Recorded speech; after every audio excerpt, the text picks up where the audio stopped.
تب جا کر یہ مسئلہ حل ہو پائے گا۔ دوسرا اہم ترین مسئلہ جس کی طرف میں توجہ دلانا چاہتا ہوں وہ مسئلہ ہے مسجد کے اماموں کا، مسجد کے مؤذنین کا، مدارس کے اساتذہ کرام کا۔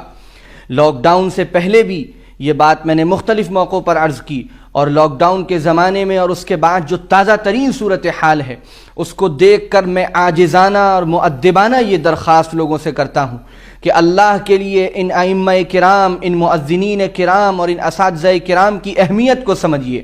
یہ دنیا میں بظاہر سادہ سے اور معمولی سے نظر آنے والے لوگ یہ اللہ کے مقرب ترین بندے ہیں۔ یہ جانتے تھے کہ مدرسوں میں پڑھنے کے بعد ان کو چند ہزار روپے کی تنخواہ کے علاوہ اور کوئی راستہ کمانے کا نہیں مل پائے گا۔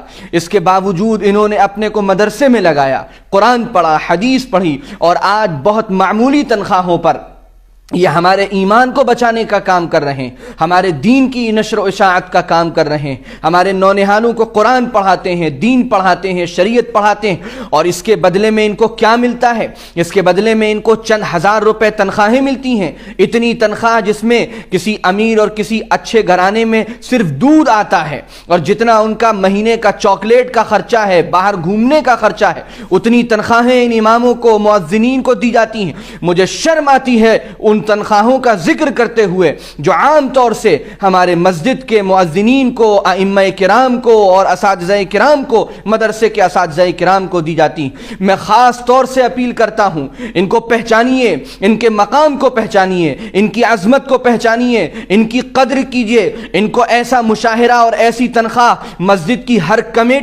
ہر مسجد کی کمیٹی ایسا مشاہرہ دے جو کم از کم یہ عزت کی زندگی گزار سکیں۔ کیا ان کی تمنائیں نہیں ہیں؟ کیا ان کا دل نہیں چاہتا ہوگا اچھا کھانے کا؟ کیا ان کے بیوی بچوں کو اور اچھے کپڑے پہننے کی طبیعت نہیں ہوتی ہوگی؟ کیا ان کا کبھی کہیں جانے کا دل نہیں چاہتا ہوگا؟ کیا ان کو اچھی سواری لینے کا دل نہیں چاہتا ہوگا؟ کیا ان کو اپنے لیے ایک ذاتی مکان بنانے کا، اپنے حج بیت اللہ کے لیے پیسے جمع کرنے کا، کیا یہ خواہشیں ان کے دل میں پیدا نہیں ہوتی ہوں گی؟ یہ گھٹ گھٹ کر اپنی خواہشوں کو دباتے ہیں۔ ان کے اندر خودداری ہوتی ہے، ان کے اندر غیرت ہوتی ہے، ان کے اندر حیا ہوتی ہے، اس لیے یہ کہتے نہیں ہیں لوگوں سے۔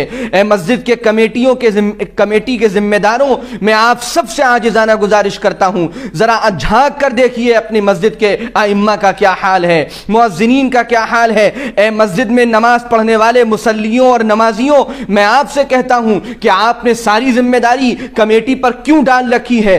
آپ کمیٹی کے لوگوں سے پوچھیں کتنی تنخواہ دیتے ہیں آپ امام کو اور کتنی تنخواہ دیتے ہیں آپ مؤذن کو۔ ہمارا اس میں تعاون شامل کیجئے، امام صاحب کی تنخواہ اور بڑھائیے، مؤذن صاحب کی تنخواہ اور بڑھائیے، اور ایک معیاری تنخواہ ان کو دینے کا نظام بنائیے۔ اور اس تنخواہ کے علاوہ ہر مصلی کی ذمہ داری ہے کہ وہ اپنے مسجد کے امام کا خیال کرے، مسجد کے مؤذن کا خیال کرے، اور پابندی کے ساتھ، اپنی سعادت سمجھ کر، اخلاص کے ساتھ، کوئی احسان کرتے ہوئے نہیں، اخلاص کے ساتھ، سعادت مندی کے ساتھ ہر مہینے اہتمام سے اپنے مسجد کے امام کو اور مؤذن کو کچھ ہدیہ دیا کیجئے۔ کبھی نقد اس طرح دیجئے کہ آپ محتاج ہیں دینے کے، اس طرح چھپ کر اور اخلاص کے ساتھ دیجئے۔ ان کی ضرورتوں کا سامان ان کو مہیا کرائیے۔ یہ ہر نماز پڑھنے والے کی ذمہ داری ہے۔ آپ کے یہاں ٹی وی کا بل اور انٹرنیٹ کا بل اور موبائلوں کا بل جتنا جاتا ہے اس سے کم تنخواہیں آپ کے مسجد کے امام کی ہیں،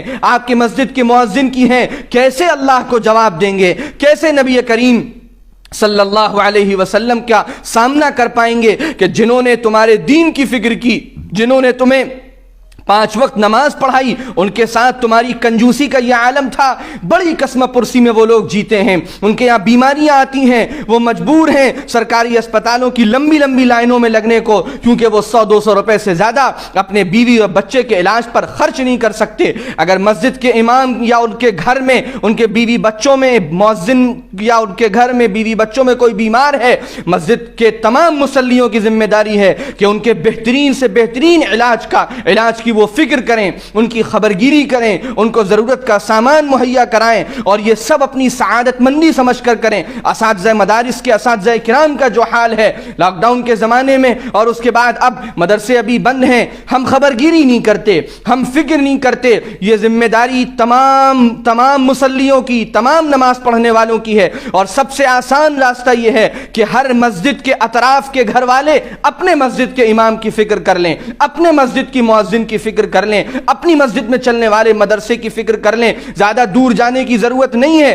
اگر اپنے علاقے کے تمام مسلمان گھر والوں نے اپنے مسجد کے امام کی، اپنے مسجد کی مؤذن کی، اپنے مسجد میں چلنے والے مکتب اور مدرسے کے اساتذہ کی فکر کر لی اور ان کو معیاری تنخواہ دینے کا فیصلہ کیا اور ان کو ہدایہ دیے اور چھپ چھپ کر ان کی مدد کی، ان کے ضرورت کے سامان مہیا کرائے، وہ ہمارے کام میں لگے ہیں، ہمیں ان کو فارغ کرنا ہے۔ یہ تنخواہ و مشاہرہ ہرگز اللہ کے قرآن کا بدل نہیں ہو سکتا۔ قرآن اتنی عظیم الشان چیز ہے، یہ تنخواہ، یہ ہدایہ، یہ مشاہرے، یہ صرف اس وقت کا جو وہ وقت اپنا نکال رہے ہیں ہماری خدمت کے لیے، یہ ان کو اس کے لیے ہے تاکہ ان کی ضرورتیں پوری ہوں اور وہ یکسوئی کے ساتھ ہماری خدمات انجام دے سکیں۔ یاد رکھیے، اگر ہمارے مسجد کے امام صاحب یا مؤذن صاحب یا ہمارے مسجد میں چلنے والے مدرسے اور مکتب کے استاذ اگر قسم پرسی میں جیتے رہے، گھٹ گھٹ کر جیتے رہے، اپنی ہر خواہش اور ضرورت کو وہ مارتے رہے اور ہم عیش و تفریح میں لگے رہے،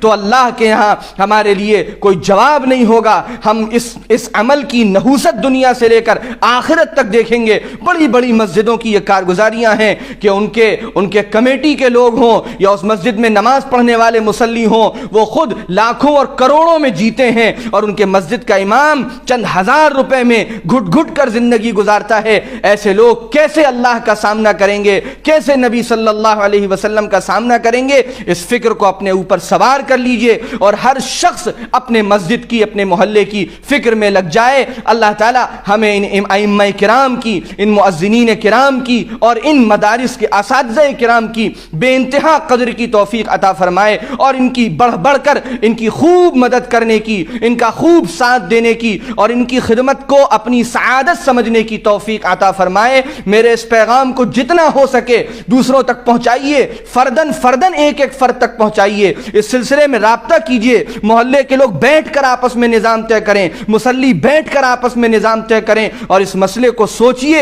اپنے دل پر ہاتھ رکھ کر، ذہن کو لگا کر کہ اگر ان کی جگہ میں ہوں تو پھر میں کیا سوچوں گا۔ اللہ عمل کی توفیق عطا فرمائے۔ والسلام علیکم ورحمۃ اللہ وبرکاتہ۔